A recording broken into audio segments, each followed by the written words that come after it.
Buenos días. Gracias por la invitación, gracias a todo el equipo de la universidad y gracias chicos por venir. Bueno, les voy a contar un poco. El tema era el lugar, entonces yo quería explicarles un poquito cómo es el proceso que se pasa en la oficina desde el encargo de este proyecto hasta la construcción. En este caso vamos a trabajar 3 casas que se han diseñado y se han construido en la playa, en Caima. Entonces, bueno, se llama Un Lugar, 3 Casas. Es aquí, ¿no? Aquí. ¿Puede ser que esté apagado?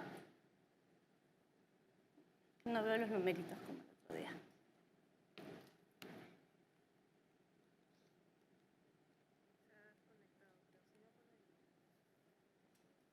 Pero para después.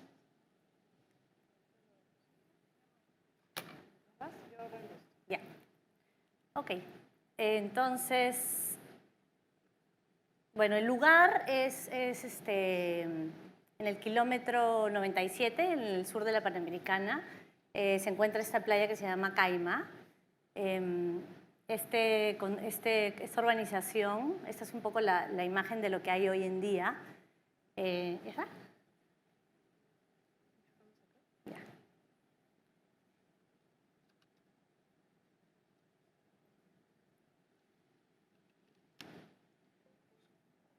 Ahora sí, gracias.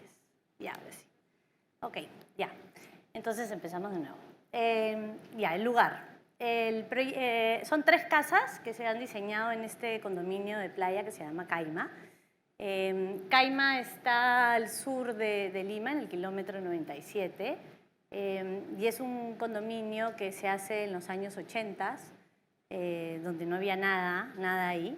Eran tierras agrícolas que luego las empiezan a urbanizar, porque se dio primero un complejo, una playa ahí que se llamaba Las Palmas, y se empieza a habitar este lugar ¿no? por la iniciativa de 2 personas, Eduardo Barclay, que era el arquitecto que diseña este condominio, y Ernesto Flores, que era el constructor. Esto es un poquito cómo se ve Caima, ¿no?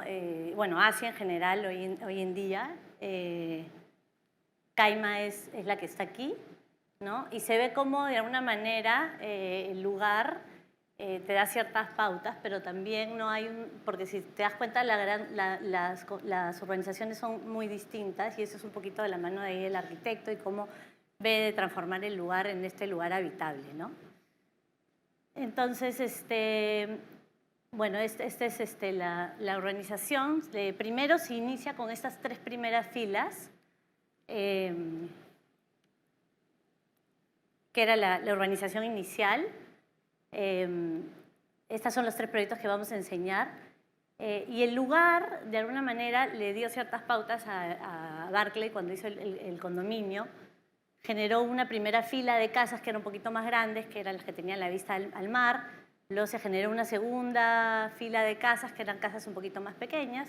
Y finalmente la tercera, que son casas de 2 pisos, ¿no? Que un poco la idea era que todas las casas tengan vista, que todas las casas de alguna manera disfruten de este gran paisaje, ¿no? Que era la playa.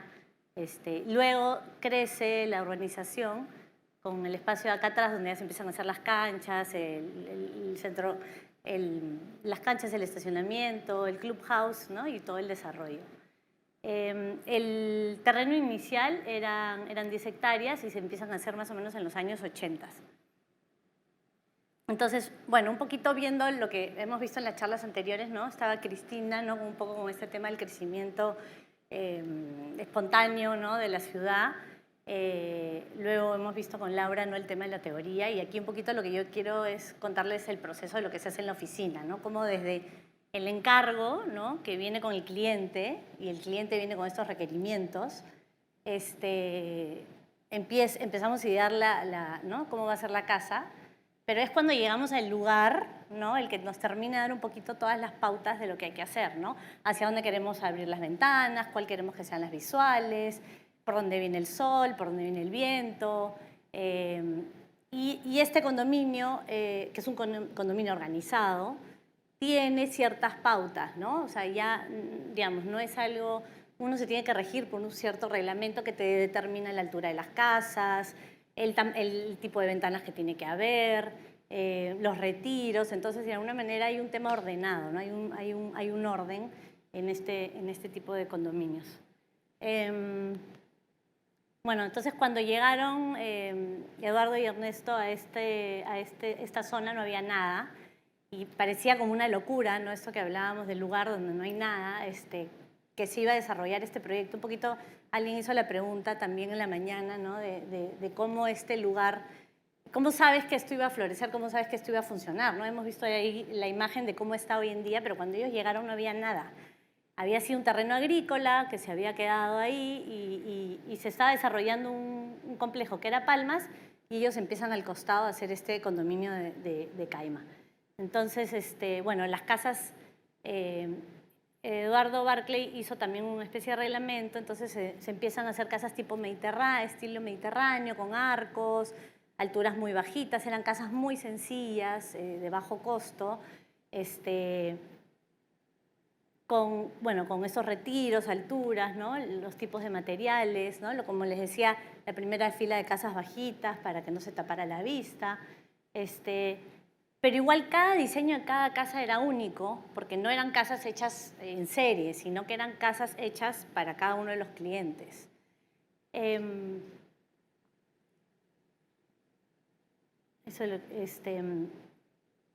Bueno, este desierto, bueno, la playa, la arena, ¿no? el terreno agrícola, necesitábamos el agua para que esto funcione, para que sea una urbanización.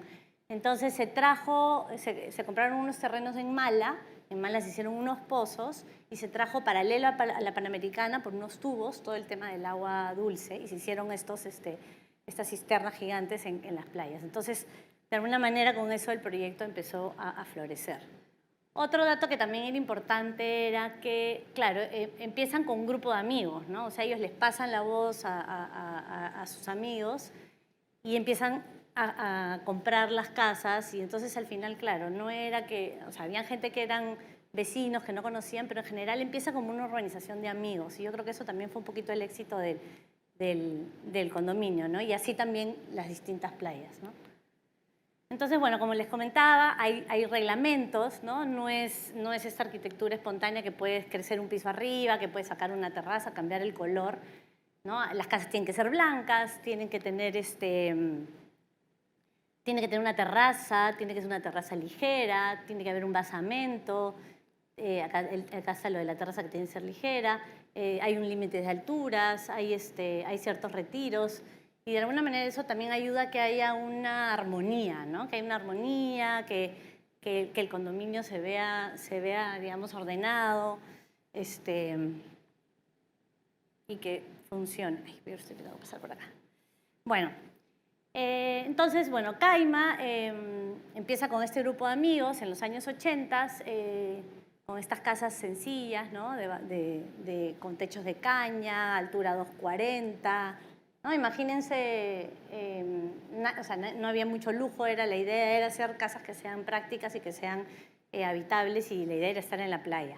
Pero con el paso del tiempo hay gente que empieza a comprar las casas, ¿no? Los hijos crecen, compran las casas y de alguna manera lo que quieren es un poquito mejorar. Y ahí es donde entramos nosotros a trabajar, ¿no? Empiezo primero con una casa en el 2012, se tiró abajo la casa y se hizo una obra nueva, luego me llamaron para otra remodelación y aquí llego en el 2015 a Caima 36, que era una casa en segunda fila. Aquí se puede ver un poquito cómo era la arquitectura, ¿no? O sea, los techos de caña, inclinados, la altura 240, un poquito más oscura. Acá la de la derecha ya la habían remodelado, ¿no? Este tema de las plantas, que de alguna manera hacía como que la casa fuera hacia adentro. Entonces, cuando yo llego al lugar, ¿no? Porque el lugar, claro, me empieza a dar todas estas pautas, ¿no? También del carácter, de la atmósfera, ¿no? De las visuales, ¿no? Y entramos, esta casa era una casa de medianera, no se abría hacia todas las caras, sino que solo se abría hacia atrás y en la cara posterior, y por acá estaba la primera fila y la playa. Entonces, para mí fue súper evidente que este elemento nos estaba fragmentando el espacio, ¿no? Porque de alguna manera yo entraba por aquí, tenía la piscina y aquí era la zona de la parrilla, pero había que hacer este recorrido para llegar a este patio que era el espacio central, donde está el comedor que se relacionaba con la cocina, la sala, la terraza y la playa. Entonces, como que el mismo lugar, la misma arquitectura que ya había, me dio un poquito la pauta de qué era lo que había que hacer, ¿no? Entonces, lo que hicimos fue liberar ese espacio para llegar y tener un gran espacio que sea el recibidor, donde sea la vida de la casa, donde sea la vida de la familia, que esté todo conectado, que podamos ver de lado a lado, ¿no? Porque al final era un terreno chico, ¿no? Y lo que se hizo fue pegar todo lo que eran las habitaciones hacia el muro y que éstas ventilaran a través de este patio. En la playa es solo un piso, entonces los baños los puedo ventilar por el techo, ¿no? Hay el tema de las teatinas. Entonces había también aquí un pequeño paticito, entonces se corrió el cuarto para que tenga vista, ¿no? Y de alguna manera todo se centralizó en este gran espacio. Bueno, en la oficina trabajamos con SketchUp, trabajamos con vistas, ¿no? Porque lo que hablábamos justo hace un ratito, ¿no? A los clientes hay que poder explicarles muy bien cómo es el proyecto, a veces no entienden solo con las plantas. Entonces el 3D sí nos da ¿no? El SketchUp, bueno, las maquetas que hacen ustedes, que después las dejan de hacer, de repente las hacen, pero el SketchUp nos ayuda mucho a que el cliente entienda qué es lo que queremos hacer. Entonces, bueno, esta era un poco la idea, ¿no? Este espacio central con este techo, que era un techo ligero, porque la idea era de estar en la playa era que haya mucha luz, mucha ventilación, ¿no? Porque al final son casas que se usan más en el verano que en el invierno, ¿no? Entonces, bueno, empieza la obra, ¿no? Y eso que también conversábamos, ¿no? De todo este proceso de la idea que uno genera, ¿no? En la oficina, ¿no? Que lo pasa al papel, que hace el 3D, pero luego todo este proceso de la construcción, ¿no? Que es tan rico, ¿no? Y tan satisfactorio para el arquitecto de ir viendo cómo se van armando los espacios, cómo van llegando los acabados, ¿no? Hasta que llega esta familia y la habita, ¿no? Porque al final nosotros diseñamos, pero vamos a diseñar para un usuario, ¿no? O sea, podemos hacer la casa, o sea, vamos a hacer la casa como a nosotros nos gustaría, pero finalmente los que van a estar ahí son ellos. Entonces aquí, me fui. Se cambió el techo de caña por un techo de concreto, ¿no? Para también que sea un techo bajo costo, de bajo mantenimiento, perdóname, de bajo mantenimiento. Se propuso una columna de fierro y la clienta propuso el color azul y dije, bacán, ¿no? Porque hay todo este trabajo que es en conjunto, ¿no? Entre las ideas que ellos tienen y nosotros cómo podemos llegar a materializarlas. Entonces ya la terraza se liberó con este basamento, acá es la ventana del cuarto principal. Y este era un poco el espacio, ¿no? O sea, cómo se abrió, ¿no? Al retirar este volumen y pegarlo. La piscina quedó en el lugar donde estaba, los cuartos ventilaban a través de este patio, se generó toda esta estructura de fierro con madera, ¿no? Y había que hacer los encuentros, había que hacer estas luminarias, o sea, tenemos que estar en todos los detalles, ¿no? No solo el espacio, sino también estos detalles que terminan de armar el proyecto, ¿no? Después llegan los muebles, llega la vegetación, ¿no?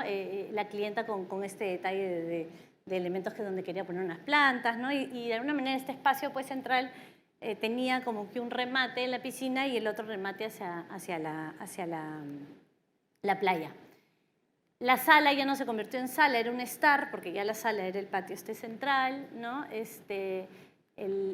Y de alguna manera ya cuando llegan los muebles, ¿no? Y llega la familia y ya empieza a usar como ya la casa, ¿no? Termina de armarse. Luego me llaman para hacer Caima 11. Esta era la casa que había ahí. Era o sea, íbamos a demoler esta casa y íbamos a hacer una nueva. Esta casa sí quedaba en primera fila, entonces tenía la vista a la playa. Y este era un poco el tipo de arquitectura, ¿no? que había ahí. Por detrás era un volumen cerrado, pero había esta puerta que era la puerta de acceso. Y cuando fui a ver el sitio, los vecinos de atrás, los de segunda fila, no me pasaron la voz y me dijeron, por favor, manténnos esa puerta, que por esa puerta llegamos a ver el mar, ¿no? Y yo era como, ok, voy a intentar hacer todo lo posible, pero vamos a ver, depende de cómo sea el desarrollo de la casa. Bueno, finalmente lo logramos. Esta era un poco la terraza, ¿no? O sea, tenías la terraza, la viga, ¿no? Como les decía, el techo inclinado, el 240.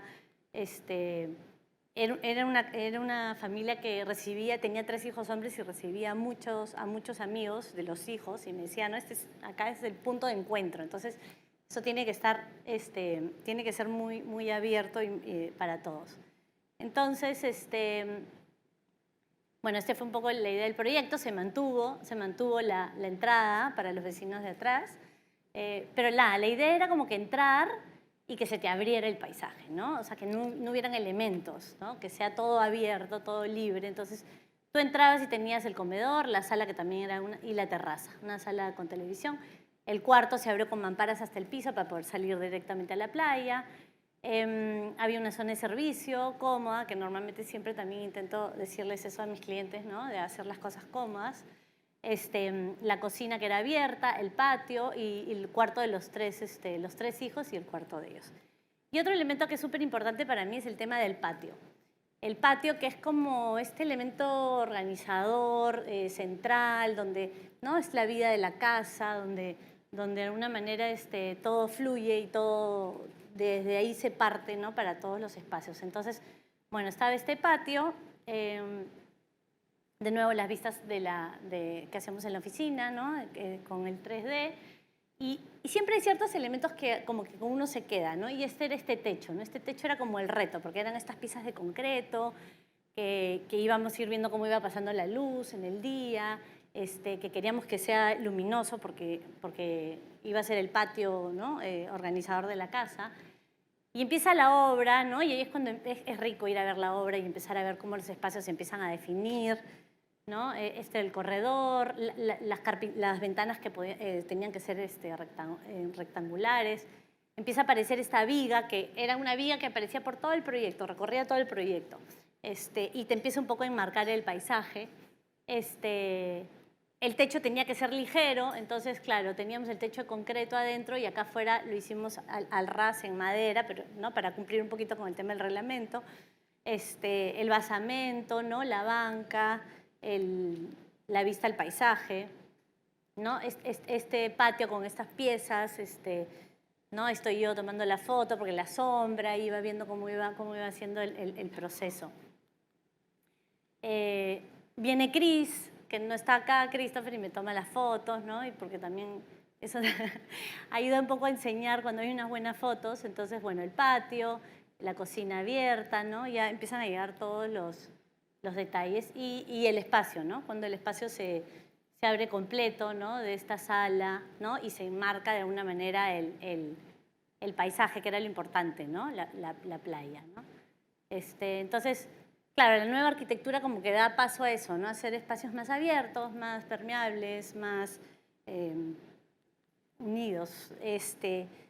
Y es, bueno, cómo se ve la casa ya terminada, ¿no? La relación de alguna manera con el lugar, ¿no? Porque para no perderlo, ¿no? Hay ciertos elementos que mantienen un poquito la armonía, ¿no? Que viene del reglamento. El volumen por atrás, con esta cinta, ¿no? Esta cinta que queríamos que amarre a todo el volumen y, bueno, y el ingreso. Y luego llegamos a Caima 5, que esta casa se vio afectada por la pandemia porque era un proyecto más grande. Acá me pedían una piscina y me pedían un cuarto adicional, entonces ya no entraba en el terreno, entonces teníamos que hacerlo con sótano. Entonces en la pandemia se asustaron los clientes y decidieron esperar un año más, entonces se hizo este verano. Y este era el tipo de arquitectura que había ahí. Este no fue diseño de Barclay, tenía su patio sevillano, la casa. Y aquí hicimos lo mismo, ¿no? Marcamos el ingreso por la parte de atrás. Ya no había un patio, no me daba porque el programa era mucho más extenso. Entonces, entrabas por aquí y se te abría de nuevo el espacio, la piscina era un primer filtro, ellos querían un filtro, no querían que los vecinos los vieran, entonces de alguna manera la piscina la usamos como de filtro. Él también me pidió una parrilla, parrilla con bar, con wok, ¿no? Porque era muy importante para él el tema de la parte social. Entonces, la parte social, ¿no? Tenía un lugar importante, el cuarto principal con vista, el cuarto de la hija con el de invitados, la zona de servicio. Y aquí, de nuevo, era el tema de cómo iba a entrar la luz, cómo iba a entrar la iluminación, ¿no? Entonces teníamos esta escalera, este patio y este huequito por acá, que era el que nos iba a ayudar un poco a conectar lo que iba a pasar abajo. En la parte de abajo, de nuevo, nos recibía un espacio también social para los chicos, los 2 cuartos de los hijos, y la zona de servicio. Y de alguna manera la preocupación constante era eso, ¿no? Cómo iba a entrar la luz a este sótano, que era un poquito lo que me preocupaba, ¿no? Las vistas de nuevo de la oficina, ¿no? Con un poquito cuál es la idea, qué es lo que queremos, enmarcar el paisaje, las vistas, ¿no? Y empieza el proceso de la obra, ¿no? Esta casa era mucho más complicada porque era en sótano y si ustedes saben, en la playa el agua está a 1 metro. Entonces, claro, había que, a medida que iban excavando, iban bombeando el agua, se impermeabilizó todo, se hace como una piscina y ahí empiezan los muros. Otra cosa importante es que la casa normalmente cuando es en sótano se tiene que retirar un poco del vecino, porque claro, la tierra es arena, no es firme, entonces otros datos, ¿no? que empiezan a salir. Y ahí el proceso de la construcción, ¿no? Y empiezan a definirse los volúmenes. Esta era mi obsesión en este proyecto, era la escalera con estas vigas que iban también, y se iba viendo el sol, cómo iba pasando y cómo iban iluminando. La sala, ¿no? Cuando después ya se quita el encofrado y se libera. Bueno, ya cuando empiezan a venir los acabados, las plantas. Había esta cinta, aquí también hicimos la viga collarín, pero era una viga que después se convertía en el basamento, que de alguna manera nos marcaba el vacío para iluminar las habitaciones de abajo, ¿no? La relación con el contexto, ¿no? Con el entorno, ¿no? Bueno, en la piscina, aquí Christopher todavía no ha venido a tomarme las fotos, creo que no se da cuenta de eso, ya tenemos que coordinar. Y el usuario, ¿no? El usuario que hace su parrilla, ¿no? que usa la piscina, todos estos elementos en concreto, ¿no? Que son muy prácticos en la playa, las visuales, ¿no? Del lugar, y esta era la escalera, ¿no? Con estas vías de concreto, que de alguna manera iban dibujando estas sombras en el piso. Y esta escalera, ¿no? que cada vez que iba le iba tomando fotos al proceso, ¿no? Primero, ¿no? Cuando llegan los acabados, llegan las barandas, llega la vegetación y de alguna manera pues, se va llenando todo el proyecto de vida, ¿no? Este es el sótano, ¿no? Que quedó iluminado. Funcionó bien, las vistas desde afuera. Y bueno, esta cinta, cómo termina de enmarcar de alguna manera el tema del ingreso, cómo se ve ya la arquitectura ya terminada, ¿no? Y nada, un poquito, ¿no? Como final, el lugar, ¿no? El lugar nos da un montón de pautas, ¿no? Pero, y recibe esta arquitectura, ¿no? De los años 80 y de alguna manera también recibe pues, la nueva arquitectura que se va, ¿no? A mezclar con la antigua y que van a poder convivir, ¿no?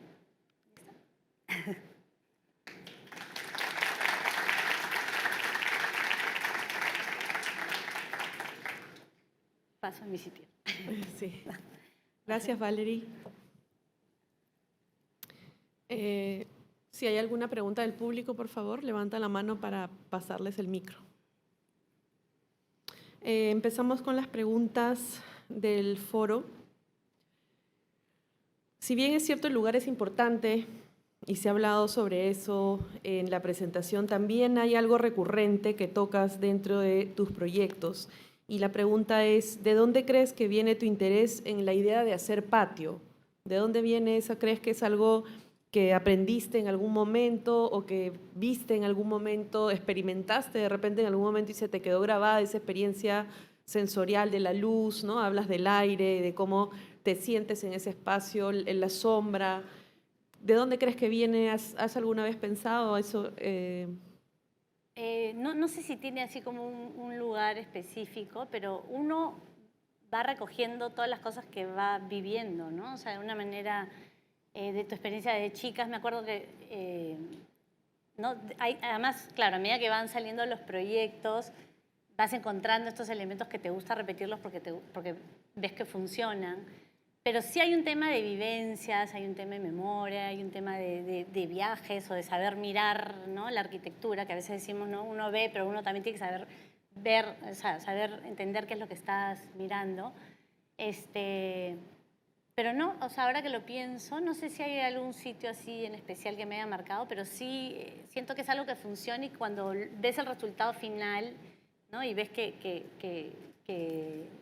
tiene un buen resultado, entonces, bueno, es algo que se empieza a repetir. Pero sí es, algo, sí es una constante, o sea, sí intentamos siempre hacer el tema del patio. O sea, me gusta porque ordena, ¿no? Y no sé, sí, como el Lo cual hace corazón. pensar también que a veces el lugar también se puede trasladar dentro de Cabeza. nuestra propia cabeza, ¿no? El lugar que uno visita de chico, ¿no? Cuando somos alumnos, a veces pedimos que exploren dentro de sus propias experiencias porque todos tenemos, ¿no? Ese lugar o un par de lugares que probablemente hayan marcado nuestra experiencia de alguna manera y eso también puede hacer que cada proyecto tenga su propia identidad o su Claro. propio, ¿no? Característica muy propia. Otra pregunta es, ¿qué sueles hacer cuando visitas por primera vez un lugar en el que vas a proyectar? ¿Qué miras? ¿Qué registras? ¿Dibujas a mano? ¿Tomas fotografías? ¿Cómo te desenvuelves en el sitio por primera vez? Claro.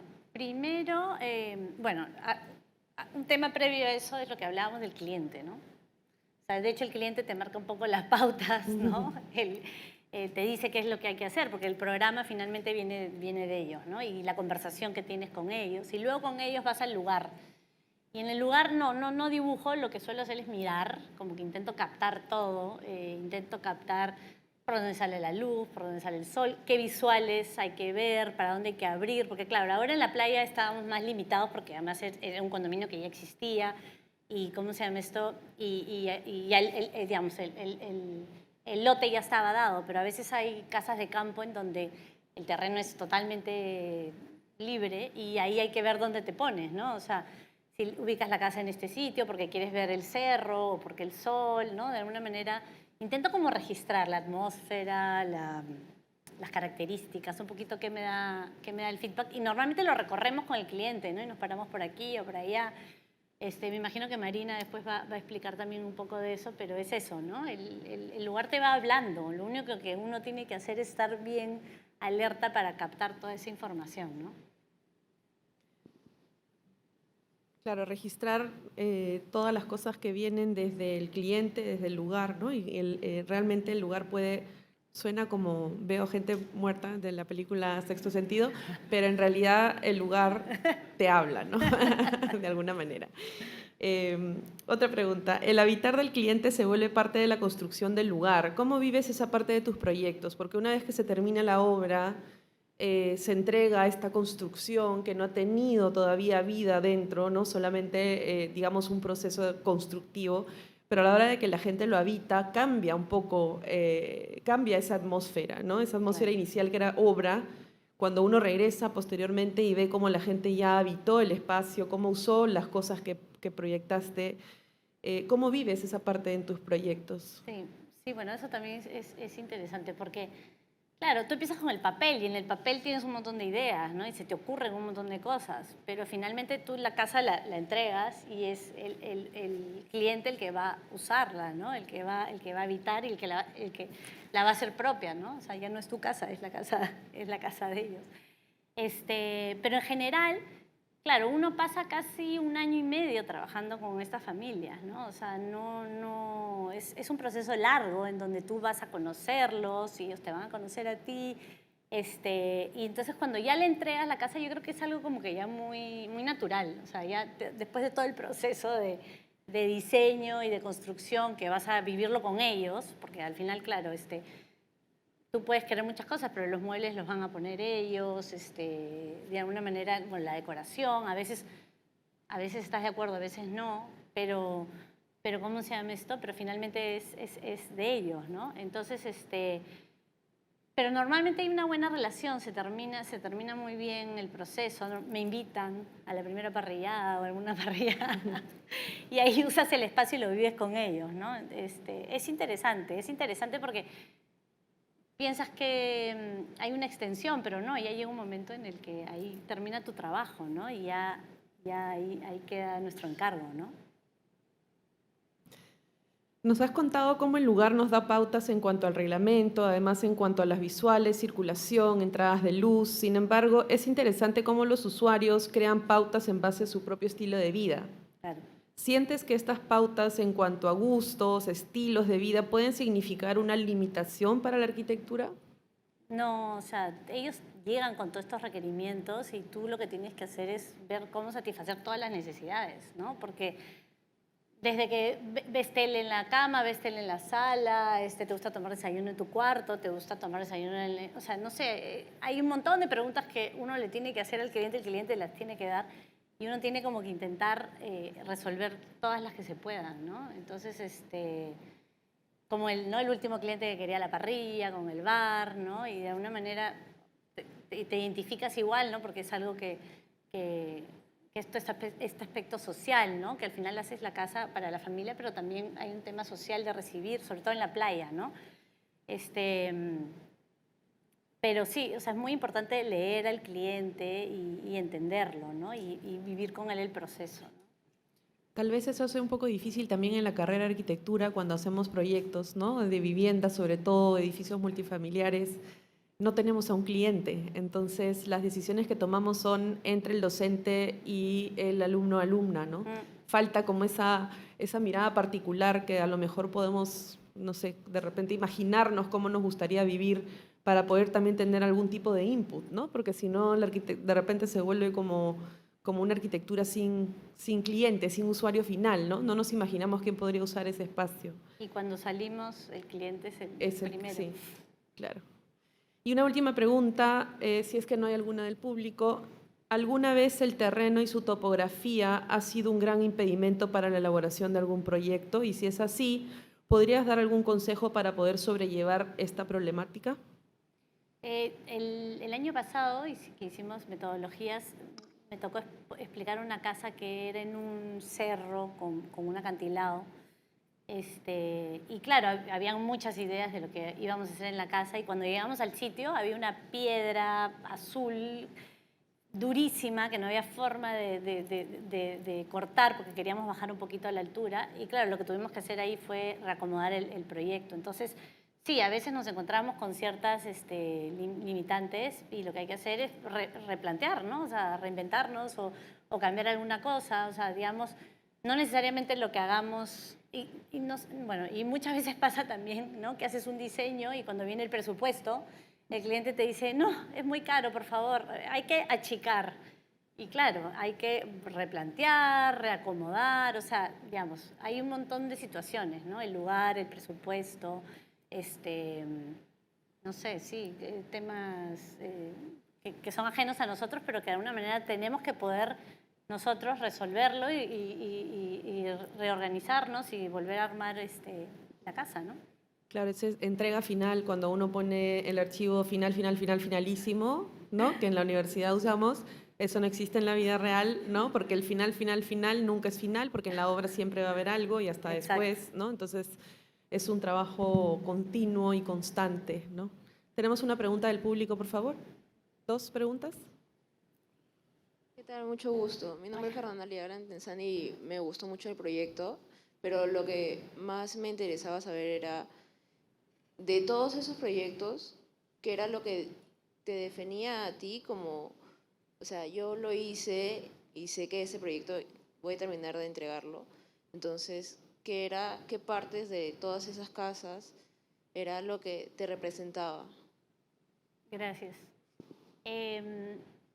O sea, sí hay una preocupación constante de que los espacios sean cómodos. Hay una preocupación constante de que tengas buena ventilación, iluminación, que cuando abras por tu ventana hay una bonita, digamos, una bonita vista. Porque al final, si te das cuenta, claro, hay un montón de casas iguales, ¿no? Pero para mí, un poco el tema, lo que hablábamos era el patio y era esta sorpresa, ¿no? Que tú entras a la casa y cómo se te abre el paisaje, ¿no? Teníamos la playa, una isla maravillosa, y de alguna manera es eso, ¿no? Que la arquitectura sea como este marco a este paisaje, ¿no? O sea, que estés ahí y que disfrutes de toda esta vista, ¿no? Era un poquito la búsqueda en cada uno de estos proyectos. Y eso además engloba problemas, por ejemplo, para liberar el espacio, dónde pongo la estructura, ¿no? Cómo genero estas vigas, ¿no? Que son características un poco de la arquitectura que Valerie hace un poco, ¿no? Cómo a la hora de liberar el espacio tienes que pensar bastante en cómo la estructura va a tomar o formar parte de la arquitectura. Claro, y hay un trabajo en conjunto, ¿no? O sea, trabajas con un ingeniero, trabajas con un ingeniero estructural, el eléctrico, el sanitario. O sea, al final es un equipo de trabajo para todos lograr ¿no? el proyecto, ¿no? Adelante. ¿Qué tal? Mucho gusto, arquitecta. ¿Qué Tenía una consulta. Me parecieron interesantes los tres proyectos que presentó, pero el que más me llamó la atención fue el segundo, que tenía justamente todos los dormitorios, la ventilación que era hacia una vista conjunta hacia una terraza, ¿no? La parte. Mi consulta era cómo era en el tema de la circulación de la ventilación, porque si bien es cierto, los dormitorios no pude lograr ver si tenían una ventana corrida quizás arriba, o eso era mi consulta, ¿no? En el tema de la ventilación. En la segunda casa, el lote es en esquina, entonces ventilaban, o sea, tenía ventilación hacia todos los lados. Pero en la primera casa, que sí era medianera, que no tenía ventilación, claro, por eso fue el proyecto inicial de Barclay, fue poner el volumen central para que los cuartos ventilaran, ¿no? Y al final nosotros lo retiramos y lo que hicimos fue pegar y ventilaba a través de la mampara. O sea, la mampara por donde tú entrabas era también la mampara que se ventilaba. Entonces, claro, al final son decisiones que se toman con la aprobación del cliente, obviamente, ¿no? De que sí, o sea, los baños sí ventilaban por arriba. Creo que los cuartos también tenían teatinas. Pero claro, no es lo usual, ¿no? Normalmente abrimos ventanas hacia la fachada. Pero acá al no tenerlas decidimos como que hacer una nueva fachada que era este patio central y que todo ventile a través de este patio, que si se dieron cuenta era bien ligero, era bien transparente, ¿no? Pero sí es verdad, había ahí un tema. Bueno, muchísimas gracias, Valerie. Gracias. Vamos a continuar con el programa. Gracias.